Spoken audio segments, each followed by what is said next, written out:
Can we recite the Quran during the Urdu Jumu'ah khutbah in a Hanafi mosque?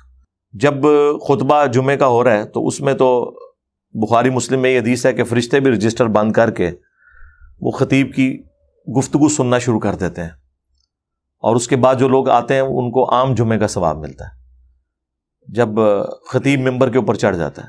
اب جب یہ خطیب ممبر کے اوپر چڑھ گیا، چاہے وہ حنفی ہو چاہے اہل حدیث ہو، کیونکہ اب آلموسٹ دونوں ہی سٹوریاں سنا رہے ہوتے ہیں، تو آپ یہ برداشت کریں سٹوریاں ان کی، آپ بجائے قرآن کی تلاوت کرنے کے، کیونکہ وہ تو بہت زیادہ کنسنٹریشن والا کام ہے، اس میں آپ پیرلل میں کوئی اور کام کر نہیں سکتے، آپ تسبیح ہاتھ میں پکڑ لیں، درود شریف پڑھنا شروع کر دیں اور سنت اذکار شروع کر دیں، ورنہ ہو سکتا ہے کچھ عرصے بعد مولوی صاحب بھی آپ کے اوپر کوئی ایکٹیویٹی پرفارم کروا دیں۔ یہ تو اتنے جاہل علماء ہیں، یہ لوگ سنت کو بھی اپنے لیے توہین سمجھتے ہیں۔ بخاری مسلم میں حدیث ہے کہ جمعے کی تقریر نبی علیہ السلام خود کر رہے تھے، ایک شخص آیا اور مسجد میں بیٹھ گیا، نبی علیہ السلام نے اس سے پوچھا کہ تو نے مسجد میں آنے کے 2 نفل پڑھ لیے ہیں جو جمعے کے دن پڑھے جاتے ہیں؟ اس نے کہا نہیں یا رسول اللہ۔ تو آپ نے فرمایا کھڑا ہو اور مختصر پہلے 2 رکعت ادا کر، اس کے بعد بیٹھ۔ یعنی امام اگر تقریر بھی کر رہا ہو تو جمعے کے دن کا یہ پروٹوکول ہے کہ آپ نے مسجد میں بیٹھنے سے پہلے 2 رکعتیں پڑھنی ہیں۔ نبی علیہ السلام نے اپنی تقریر روک دی۔ وہ شخصیت جن کے بارے میں صحیح بخاری میں آ رہا ہے کہ نبی علیہ السلام نے فرمایا کہ اگر کوئی شخص جمعے کے خطبے اور تقریر میں کسی بولنے والے شخص کو زبان سے خاموش کرواتا ہے تو وہ بھی اتنا بڑا مجرم ہے، ہاتھ کے اشارے سے کروائے، کیونکہ جب وہ کہہ رہا ہے نا تو خاموش ہو جا، تو وہ بھی تو شور میں اضافہ کر رہا ہے۔ میں اب یہاں گفتگو کر رہا ہوں، ایک بندہ کو بولتا ہے ایک دوسرا سے چپ کرواتا ہے تو میری بات تو وہیں رہے گی نا، اس نے بھی تو وہی حصہ ڈالا نا، ٹھیک ہے۔ اس کا طریقہ یہ ہے کہ اسے پیار محبت سے پکڑیں اور باہر جا کے کرام مسلم کر دیں اس کے ساتھ جو کرنا ہے آپ نے، ٹھیک ہے، لیکن وہاں تو آپ اپنی آواز بلند نہ کریں۔ تو نبی علیہ السلام نے اس سے بھی مجرم کہا، لیکن آپ علیہ السلام اپنی تقریر کے دوران بغیر نماز کے بیٹھنے نہیں دے رہے۔ یا آپ حنفیوں کی مسجد میں 2 نفل پڑھنے کی کوشش کریں، وہ سمجھتے ہیں کہ ہماری توہین ہو رہی ہے، ہم تو ارشادات عالیہ ارشاد فرما رہے ہیں، اور اس بندے نے آگے نماز شروع کر دی ہے، حالانکہ وہ ارشادات عالیہ کیا ہوتے ہیں وہ آپ کو پتہ ہے۔ تو پھر وہ پلی لیتے ہیں جی ہم وقفہ دے دیتے ہیں۔ سرکار دین آپ ٹیلر میڈ کریں گے؟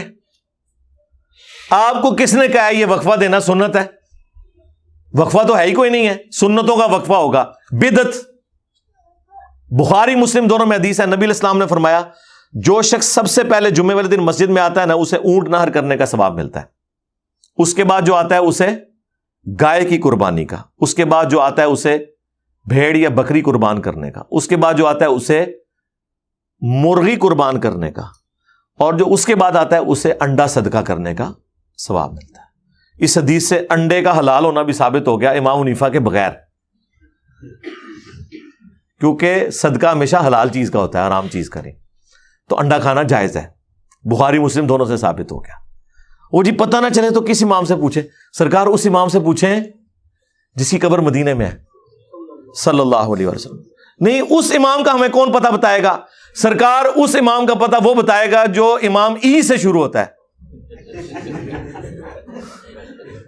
انجینئر محمد علی مرزا، EMAM، یہی میں کہہ سکتا ہوں۔ اور بتائیں کس کا نام لینا ہے؟ میں لے دیتا ہوں، کوئی ہے بندہ 10 منوی، سب کہانی باز اپنے اپنے بابیاں دی سٹوریاں سنا سنا کے مر گئے۔ تو نبی علیہ السلام فرمایا کہ جو اینڈ پہ آتا ہے اس سے انڈا صدقہ کرنے کا، اور اس کے بعد فرشتے رجسٹر بند کر دیتے اور الذکر سننا شروع کر دیتے ہیں۔ الذکر نبی علیہ السلام نے جمعے کی تقریر کو کہا ہے۔ جمعے کا دن تذکیر کا دن ہے، نصیحت کا دن ہے۔ قرآن کو بھی کہا گیا الذکر، انا نحن نزلنا الذکر وَإِنَّا لَهُ لَحَافِظُونَ۔ یہ قرآن اللہ کی یاد دہانی والی کتاب ہے، بے شک ہم نے اس ذکر کو نازل کیا، ہم ہی اس کی حفاظت کرنے والے ہیں۔ تو جمعے کے دن اس کا مطلب ہے قرآن پڑھا جانا چاہیے، جی ایسے ہی ہے۔ مسلم شریف میں حدیث ہے کہ نبی علیہ السلام کے جمعے کا خطبہ قرآن ہی ہوتا تھا، اور کم از کم 4 حدیثیں مسلم میں موجود ہیں کہ نبی علیہ السلام کے جمعے کے خطبے میں سورہ قاف کی تلاوت ہوتی تھی۔ سورت نمبر 50 نمبر، سورت الکہف نہیں، قاف، 2 نقطوں والا قاف، کینچی والا، جس کے اوپر وہ پھر بڑی سی مد ڈلی ہوتی ہے حروف مقطعات میں سے، کیونکہ وہ تذکیر والی ہے. اس کے اوپر میں نے تفصیلی کئی ایک ویڈیوز ہیں. مسئلہ 59 میرا سورہ قاف کے اوپر ہے. تو نبی علیہ السلام، بلکہ وہ صحابیہ کہتی ہیں، مسلم کے الفاظ ہیں کہ نبی علیہ السلام ہر جمعے کے خطبے میں یہ تلاوت کرتے تھے، اور مجھے زبانی یاد ہو گئی حضور سے سن سن کے، کیونکہ ہر جمعے میں آپ پڑھا کرتے تھے. اور چونکہ پڑھنے والے بھی عربی، سننے والے بھی عربی، تو ترجمہ کرنے کی ضرورت ہی نہیں تھی. لیکن آج کل سورہ قاف کون پڑھتا ہے؟ یہ صرف جماعت المسلمین والے ہیں، وہ پڑھتے ہیں، لیکن وہ بھی خالی خانہ پوری کرتے ہیں، عربی میں پڑھ دیتے ہیں. عربی پڑھ کے ترجمہ بیان کریں نا، کیونکہ جمعے کا خطبہ تذکیر کے لیے. تو تذکیر کا مطلب یہ ہے کہ وہ اگر آپ کے سننے والے انگریزی زبان جانتے ہیں تو خطبہ انگریزی میں ہو، پنجابی جانتے ہیں تو پنجابی میں ہو، عربی ہیں تو عربی میں ہو، اردو ہیں تو اردو میں ہو، تاکہ لوگوں کو بات سمجھ آئے. تو نبی علیہ السلام کا فرمان ہے کہ اس کے بعد پھر فرشتے رجسٹر بند کر دیتے ہیں، اور اس کے بعد جو لوگ آتے ہیں ان کے نام نہیں لکھے جاتے، لیکن بس ایک خانہ پوری ہو جاتی ہے کہ انہیں جمعے کی فرضیت ان سے ساقط ہو جاتی ہے. اچھا، اکثر لوگ پوچھ رہے ہوتے ہیں کہ جی وہ حنفی حضرات جو ہیں وہ تو عربی خطبہ علیحدہ پڑھتے ہیں، تو وہاں ہم عربی خطبے سے پہلے پہنچ جائیں، جو کہ وہ پہنچتے ہیں آخری 5 منٹ میں، تو ہم تو خطیب کے ممبر پہ چڑھنے سے پہلے ہی پہنچ گئے. نہیں سرکار، خطیب پہلے سے ہی ممبر پہ چڑھا ہوا ہوتا ہے، کیونکہ وہ اردو تقریر کر رہا ہوتا ہے نا. پہلی دفعہ وہ جب وہ ممبر پہ چڑھتا ہے نا، اس وقت سے پہلے آپ نے پہنچنا ہے، اور جو بھی آدھا پونا گھنٹہ ہے وہ آپ نے تکلیف برداشت کرنی ہے اس کی سٹوریوں کی. ویسے اگر آپ میمز کی نیت کر لینا تو یقین کریں آپ انجوائے کریں گے، غصہ کھانے کی کیا ضرورت ہے. آپ یہ نیت کر لیں کہ اس میں سے کون سی میم بن سکتی ہے، اس میں کون سی بات فٹ ہو سکتی ہے، آگے گھر آ کے کلپ چڑھائیں اور انجوائے کریں. اگر آپ یہ بیٹھیں گے نا سوچ کے کہ یہ کوئی قرآن و سنت بتائے، وہ تو اس نے بتانا کوئی نہیں ہے، تو آپ کو تکلیف ہوگی. بیٹھنا تو ہے ہی آپ نے. یا اہل حدیث حضرات جو ہیں وہ کافی حد تک اس حوالے سے قرآن و سنت کو بیان کر دیتے ہیں، باقیوں کا تو بالکل ہی پتہ صاف ہے، آپ سمجھ لیں اس حوالے سے. وہ تو بس آج کل جمعے کے خطبوں میں نوحہ اور مرثی ہی چل رہا ہے میرے خلاف، اور کچھ نہیں ہے. اور اگر وہ آپ کو جانتے ہیں کہ میں آپ کا اسٹوڈنٹ ہوں، تو آپ سامنے جا کے 2 رکعتیں نیت کر لیں. انشاءاللہ جو آپ سننا چاہتے ہیں وہ تقریر کا رخ کہیں سے بھی ہوگا، مڑ کے اس طرف ہو جائے گا. اور یہ درجنوں مسجدوں کا فرسٹ ہینڈ نالج میرے پاس ہے کہ وہ تقریر کہاں سے شروع ہوئی اور کس طرف چل پڑی، اسی وجہ سے. تو آپ کی ذمہ داری ہے کہ آپ جمعے کے خطبے میں صبر و شکر کر کے بیٹھ جائیں. آپ کو زیادہ مسئلہ ہے تو آپ ذکر اذکار شروع کر دیں. 2 نفل تو آپ نے وہ پڑھنے ہی پڑھنے ہیں. اور بخاری مسلم کے الفاظ ہیں کہ جو جلدی آتا ہے پھر جتنا اللہ توفیق دے وہ نماز پڑھے. 2 4 6 8 جتنی مرضی. اکثر لوگ پوچھتے ہیں نا جمعے کی رکعتیں کتنی ہیں؟ سرکار جمعے کی نماز سے پہلے جتنی آپ چاہے پڑھ لیں. اگلے زمانوں میں تو صرف شہروں میں جمعے ہوتے تھے نا، سنت بھی یہی ہے. تو لوگ صبح سویرے گاؤں ایریا سے آ جاتے تھے، پھر وہ نوافل پڑھتے رہتے تھے، صلاۃ و تسبیح پڑھتے تھے. بہت اچھی بات ہے. لیکن جب خطیب ممبر پہ آ جائے پھر 2 سے زیادہ رکعتیں نہیں آپ نے پڑھنی. اور بعد میں کتنی پڑھنی ہے؟ وہ مسلم شریف میں حدیث ہے کہ 4 رکعتیں پڑھنی ہیں. جن احادیث میں 2 رکعتوں کا ذکر ہے اس میں عدم ذکر ہے باقی کا، کیونکہ مسلم میں واضح الفاظ ہیں کہ جس نے جمعے کے بعد نماز پڑھنی ہے وہ 4 رکعت پڑھے. 4 اکٹھی بھی پڑھ سکتے ہیں، 2 کر کے بھی پڑھ سکتے ہیں. اور جمعے کے اپنے 2 فرض ہیں. اور عموماً صحابہ کرام کی روٹین تھی کہ وہ جمعے سے پہلے بھی 4 رکعتیں پڑھتے تھے اگر وہ خطیب کے ممبر پہ چڑھنے سے پہلے پہنچ جائے. لیکن خطیب اگر ممبر پہ آ جائے پھر 2 سے زیادہ نہیں پڑھنی. تو یعنی جمعے والے دن اس کا مطلب ہے کہ 6 سنتیں تو اوبلیگیٹری ہیں موقدہ، 2 پہلے اور 4 بعد میں. بہتر ہے 4 پہلے 4 بعد میں.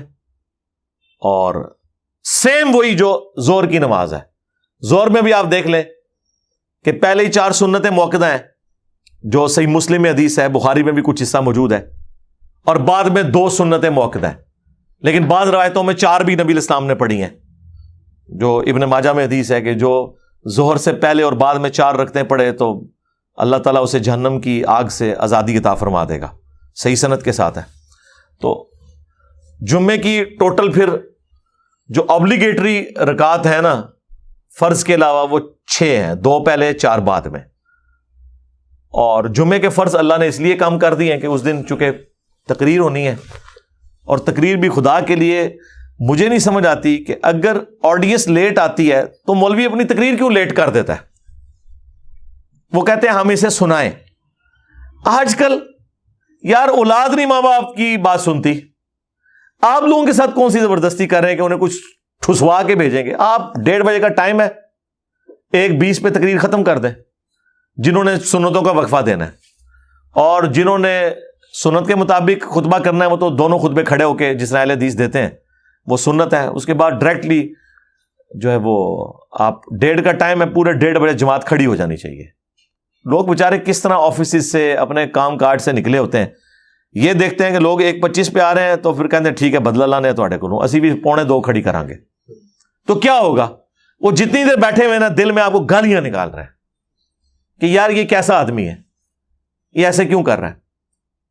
بھائی جسے شوق ہوگا وہ خود بخود یوٹیوب پہ جا کے آپ کے ارشادات عالیہ سن لے گا، جو آپ نے اقوال زرعی ارشاد فرمائے ہیں نا وہ سن لے گا، جو آپ نے فرمانا ہے آپ اس وقت فرما دیں۔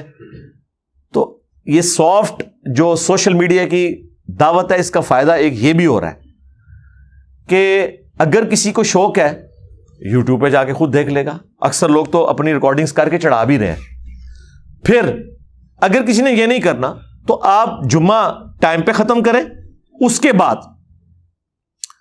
آپ تقریر کے اینڈ پہ اناؤنسمنٹ کریں گے کسی نے اگر کوئی سوال کرنا ہے تو میں جمعے کی نماز کے بعد اویلیبل ہوں۔ سرکار وہ جو جمعے کی نماز کے بعد 2-4 بندے آپ کے پاس آئیں گے نا وہ 2-4 ہیرے ہیں، ان کے اوپر آپ محنت کریں، بس اتنے ہی بندے نکلنے ہوتے ہیں۔ انبیاء کرام سے بھی اپنی دعوت کے نتیجے پہ اتنے ہی بندے نکلتے تھے۔ یہ تو حضرت موسیٰ علیہ السلام اور ہمارے پیغمبر صلی اللہ علیہ وآلہ وسلم آپ کو کوئی صاحب امت پیغمبر اس حوالے سے نظر آ رہے ہیں کہ بہت زیادہ فالوورز ہیں، ادروائز پہلے ایسا نہیں ہوتا تھا۔ بخاری مسلم میں حدیث ہے قیامت والے دن کئی انبیاء اس حال میں اللہ کے حضور پیش ہوں گے کہ کسی کے ساتھ 4 امتی، کسی کے ساتھ 3، کسی کے ساتھ 2، کسی کے ساتھ 1، کسی کے ساتھ 1 بھی نہیں ہوگا جو ان پہ ایمان لایا ہو۔